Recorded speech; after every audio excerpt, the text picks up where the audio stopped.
Yeah. Just outline for us what your chief concerns were, because I gather that in your view, anyway, they stretch back 20 years. Oh, yes. Well, the governors were ambushed by an active group that were adamant that their interests were mainly in religious education and assemblies within the school. Their focus was not on the general curriculum of the school.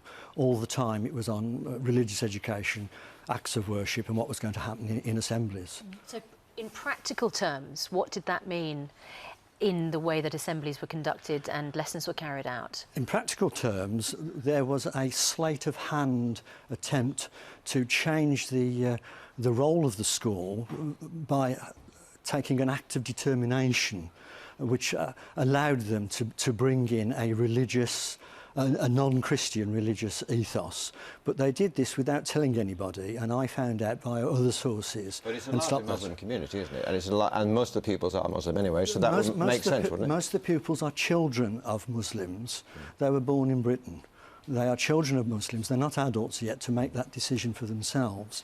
And the role of a secular school in Britain is to prepare the child for the wider world of Britain and the world. And that isn't a confined Islamic society, far from it.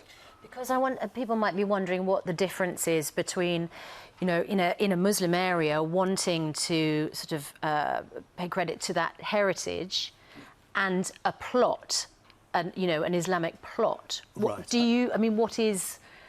made it a concern for you? It was a concern because basically there were 4 governors involved, and I could name them, but I won't at the moment.